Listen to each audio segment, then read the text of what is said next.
Hello, welcome back. I am sure you have heard me say something like, for you to learn English, you have to expose yourself to the language. You've heard that, right? I've said it so many times, and that's true. Really, I swear by it. This means I am sure this is true. How are you going to learn a language without exposing yourself to that language? It makes no sense, in my opinion.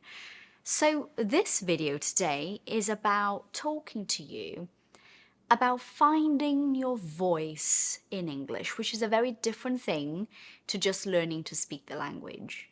So, you can be a fluent speaker and not feel like yourself.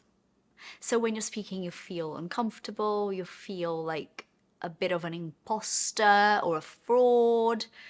And that feeling gets in the way of your connection with English. So it's like you see English as an outsider. So English is here and you're looking at it from above as an outsider. And what you want is this, for English to be with you, so that the discomfort you feel when you're speaking is not so disturbing anymore.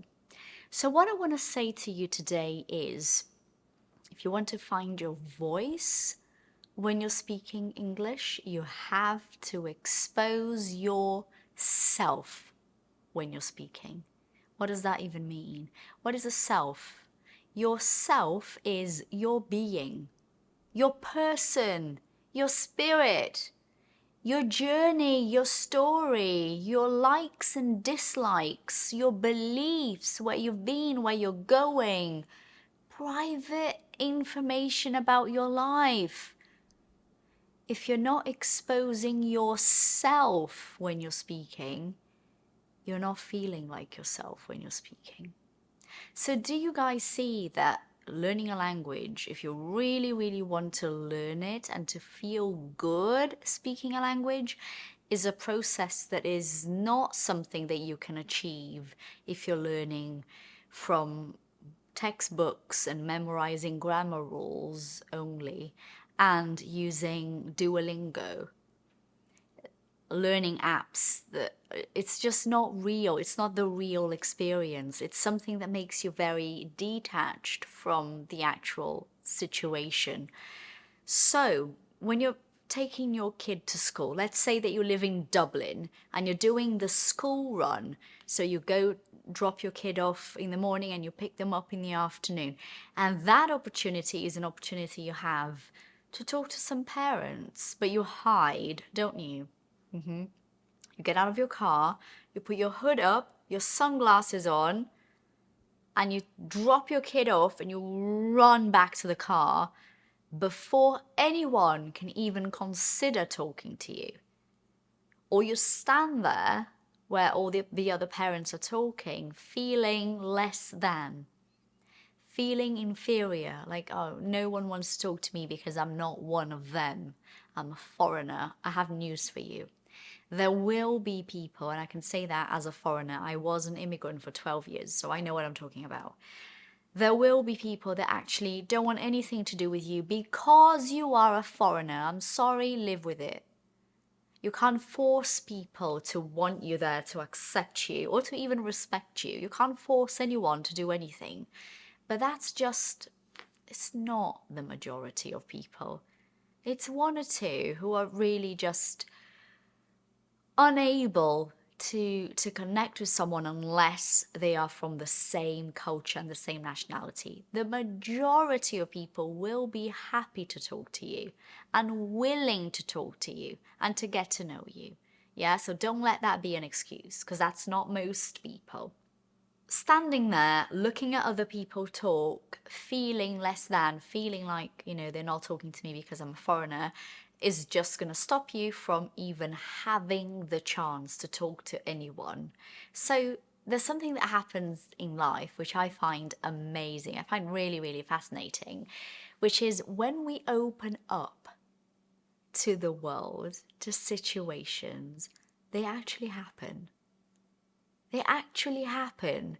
So if you get out of your car and you're not wearing your hood is down, you haven't got your sunglasses on, you're smiling, relaxed, and you're standing there with this open and available body language, you can be sure someone will notice.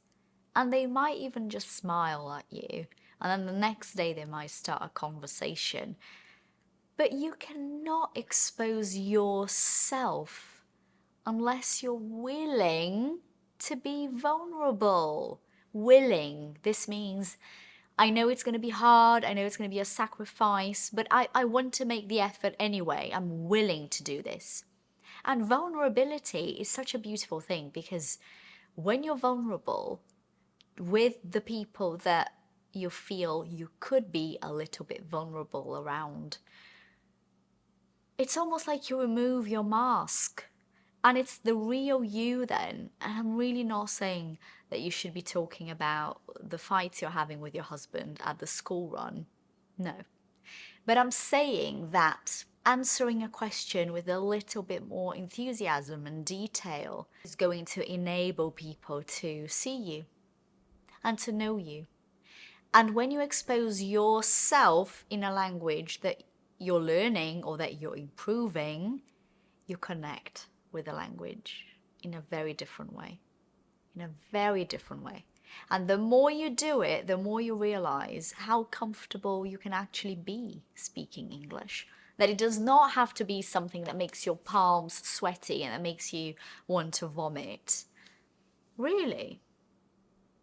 But you have to try to expose yourself. You don't have to be the most interesting person in the world. I don't think people are looking for the most interesting person in the world. I think people are looking for people with whom they can be themselves. I think we're all looking for people that are so real that we feel good with our own flaws and our own limitations. Do you see what I mean? So do yourself a favor. Write a little list, 5 items, 5 things about you that you think you would be willing to share with someone in English. And it doesn't have to be in the first time you talk to them, but after a while, now I'm ready to say this to that person. Something like, I've been here in Dublin for 3 years and I still miss Brazil, for example. That's yourself. That's who you are. Try it. And if you want to share the list with me, I'd love to see it. You don't have to, but I'd love to see it. Good luck. Allow yourself to be yourself. Allow yourself to know that it's actually absolutely okay to present yourself to the world with all the flaws, limitations, fears, insecurities, all of that. All of that makes you you. So don't hide. You want to find your voice in English? You want to feel good speaking this language? That comes with finding your voice. And if you are on the waiting list to do 100 days, I'm opening on the 1st of December. Finding your voice is one of the biggest things about 100 days. This is the reason why I think 100 days is so different to just traditional English courses. It's because we go deep. We have to. And you finish 100 days feeling that it's okay to be yourself around people in English. And that when you do, you watch what happens around you and you realize that you should have done it sooner. But it's hard to do and it requires a process and a lot of acceptance. So yeah, I'll see you guys soon. Thank you for watching. Take care of yourself. Bye.